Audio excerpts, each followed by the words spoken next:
মঞ্চে উপস্থিত নেতৃবৃন্দ, সামনে উপস্থিত আমার প্রিয় সহকর্মীবৃন্দ, আসসালামু আলাইকুম। বাংলাদেশের বীর ছাত্র জনতা, নারী, শিশু, কৃষক, শ্রমিক, সকল শ্রেণী পেশার মানুষ, সর্বস্তরের জনগণ বিশ্বকে দেখিয়ে দিয়েছে বাংলাদেশের জনগণ বন্দুকের সামনে বুক পেতে দিতে রাজি, শাসনকে মেনে নিতে রাজি। বাংলাদেশের সবচেয়ে জনপ্রিয় গণতান্ত্রিক রাজনৈতিক দল বিএনপির পক্ষ থেকে বাংলাদেশের গণতন্ত্র নামী বীর জনগণকে জানায় আন্তর্জাতিক গণতন্ত্র দিবসের সংগ্রামী শুভেচ্ছা। গণতন্ত্র প্রতিষ্ঠা সংগ্রামে শহীদ মৃত্যুবরণ করেছেন যারা, আহত হয়েছেন যারা, হাত পা চোখ হারিয়ে চিরতরে পঙ্গুত্ব বরণ করেছেন দেশের গণতান্ত্রিক জনগণ আজীবন তাদেরই আত্মত্যাগ এবং অবদান শ্রদ্ধার সঙ্গে স্মরণ করবেন। হতাহতদের প্রতিটি পরিবারের প্রতি অবশ্যই রাষ্ট্র তার যথাযথ দায়িত্ব পালন করবে বলে আমরা বিশ্বাস করি। লাখো শহীদের বিনিময়ে অর্জিত স্বাধীন গণতান্ত্রিক বাংলাদেশের রাষ্ট্র, রাজনীতি, শাসন প্রশাসন হওয়ার কথা ছিল government of the people, by the people, for the people. অথচ গত 15 বছর বাংলাদেশের মাফিয়া শাসন চালু করা হয়েছিল। দেশে বিদেশে পলাতক স্বৈরাচার বিরামদের সেই সরকারের পরিচয় হয়ে উঠেছিল government of the mafia, by the mafia, for the mafia. দেশবাসী, এই মাফিয়া চক্র দেশকে সর্বক্ষেত্রে ভঙ্গুর করে দিয়েছিল। দেশকে সম্পূর্ণ আমদানি নির্ভর, ঋণ নির্ভর এবং পরনির্ভরশীল রাষ্ট্রে পরিণত করেছিল। মাফিয়া চক্র দেশের ব্যাংকগুলোকে পর্যন্ত দেউলিয়া করে দিয়েছিল। গত 1.5 দশকে দেশ থেকে প্রায় 17 লক্ষ কোটি টাকারও বেশি পাচার করে দিয়েছে।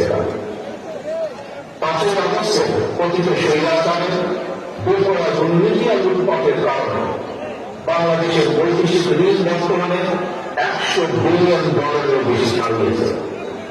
বাংলাদেশে আজ যে শিশুটি জন্ম নিয়েছে কোন কারণ ছাড়াই, সেই নিষ্পাপ শিশুটির মাথা পিছু ঋণ কমপক্ষে 1.5 লক্ষ টাকা।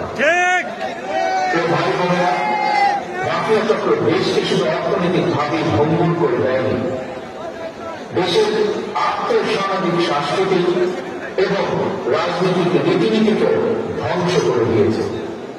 প্রতিটি সাংবিধানিক এবং বিধিবদ্ধ প্রতিষ্ঠান অকার্যকর করে ফেলা হয়েছে। বিচার বিভাগকেই ফ্যাসিবাদের সুবিধাদারে পরিণত করা হয়েছিল।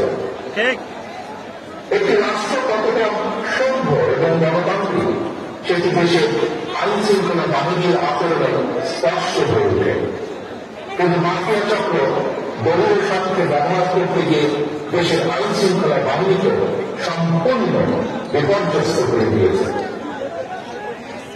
গণতন্ত্রকামী ভাই ও বোনেরা, অন্যায়, অনিয়ম আর অরাজকতার বিরুদ্ধে গণবিশ্ব মাফিয়া চক্রের প্রধান দেশ ছেড়ে পালানোর পর দেশে মাফিয়ার শাসন শোষণের অবসান ঘটেছে। প্রকৃত স্বৈরাচারের পলায়নের মধ্যে দিয়ে একটি গণতান্ত্রিক মানবিক বাংলাদেশ গড়ার পথে প্রধান বাধা হয়তো দূর হয়েছে, তবে বাধা দূর হলেও মাফিয়া চক্রে বেঁচে যাওয়া 15 বছরের জঞ্জাল কিন্তু এখনো দূর হয়নি। এই জঞ্জালকে দূর করে জনগণের, বাংলাদেশের জনগণের ভোটে জনগণের কাছে জবাবদিহিমূলক একটি গণতান্ত্রিক সরকার প্রতিষ্ঠার লক্ষ্যে অন্তর্বর্তীকালীন বর্তমান সরকার কাজ করছে। তবে মাফিয়া চক্রের প্রধান দেশ ছেড়ে পালালেও মাফিয়া চক্রের বেনিফিশিয়ারি অপশক্তি প্রশাসনের ভেতরে থেকে কিংবা রাজনীতির ছদ্মগণে অন্তর্বর্তীকালীন সরকারকে চ্যালেঞ্জ ছুড়ে দেওয়ার অপচেষ্টা কিন্তু অব্যাহত রেখেছে। প্রিয় দেশবাসী, ভাই ও বোনেরা, বর্তমান অন্তর্বর্তীকালীন সরকার হাজারো শহীদের রক্তের বিনিময় লক্ষ কোটি জনতা গণ অভ্যুত্থানের ফসল।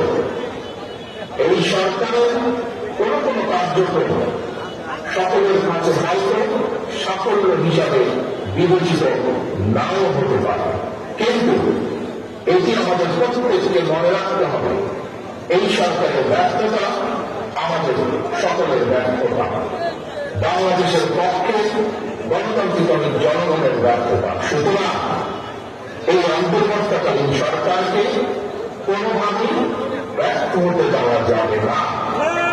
দেশে বিদেশে থেকে নানা রকমের উস্কানিত জনগণ অন্তর্বর্তীকালীন সরকারকে ব্যর্থ হতে দেবে না।